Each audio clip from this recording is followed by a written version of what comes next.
Hello, my name is Donnie McNichol of Team Animation, and I'd like to talk to you about the 8 lookings.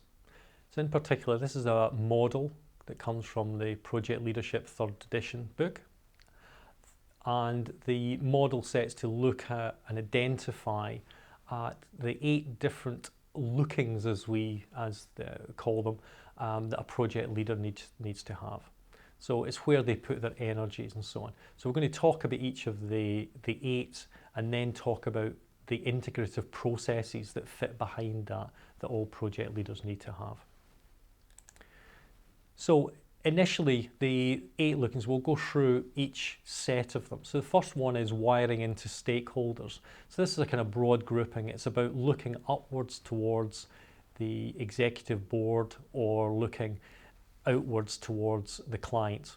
If you're in an organization where your projects are internal, then your executive board of your project and your client may well be internal. They may be separate, but we've split this out so that the whole of the 8 lookings model can be applied to leadership and projects where there is an internal function, you're delivering internally for something, but the project is being delivered externally to a client. So that's the first distinction. The second is around the achieving the vision. So you're looking internally towards the organization's vision or externally towards the client's vision. Then keeping on the ball. So you're looking backwards towards the past or looking forwards towards the future. And lastly, focusing on results. So you're looking inwards towards your own performance or you're looking downwards towards the team's performance.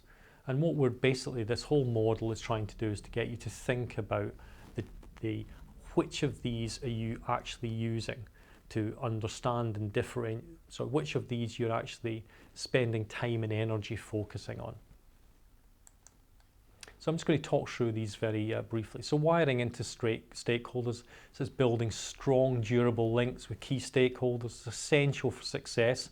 And this can be done through securing stakeholder agreements, building credibility, marketing the project, and networking. And looking upward refers to managing your sponsor by identifying and developing a close relationship. Looking outwards refers to identifying all the external stakeholders and understanding their perception and expectation so you can meet their expectations. Next group is the achieving success. It's critical that the project is articulated in the context of both the organisations and the client's strategy. So that the team, who ultimately you're there to lead, are provided with the direction and purpose that they need. People are human beings, they need to know why they're doing what they're doing. This can be done by defining and communicating the project vision, understanding the strategy and making the change happen. So looking internally refers to understanding how the vision for the project aligns to the vision for the organisation. So the project, you may be delivering a major infrastructure project for a client, you may be a contractor. So what is the vision of the project? How does that link to what your organisation that you're working for is doing? And similarly, looking externally to the client and understanding how the project impacts them. They may want to be moving into a completely different sector and doing different types of work. So your project plays a part in them achieving their vision. Internally for your organisation, it helps you to achieve certain profit margins and targets around moving into similar different fields yourselves. So the next one is about keeping in the ball. The project leader needs to be constantly aware of the oppositions, if you would call them opposition's threats, their own team support and maintain the initiative moving forward. So this is achieved by anticipating kind of early warning signs, looking for those, continuous planning and reviewing, keeping the whole team informed and seeking feedback. So looking forward refers to establishing realistic plans and targets. So it's looking out.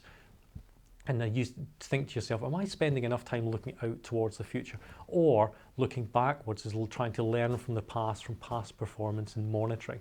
So often people will talk about from project controls, monitoring and so on, that keeping in the ball. Is it all focused about the future or is it all focused on the past or is it a mixture?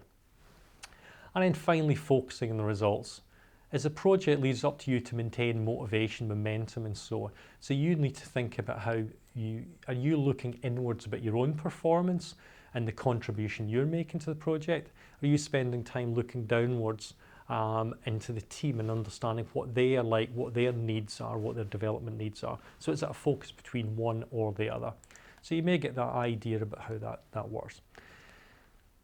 The model is used, has got a diagnostic associated with it, and in the book it's actually included. And so you can actually complete the diagnostic, and that provides you with a real insight into where you're putting your energies in terms of each of those 8 areas of focus, or lookings as we've termed. So this next slide is the 8 lookings as used within a major consultancy.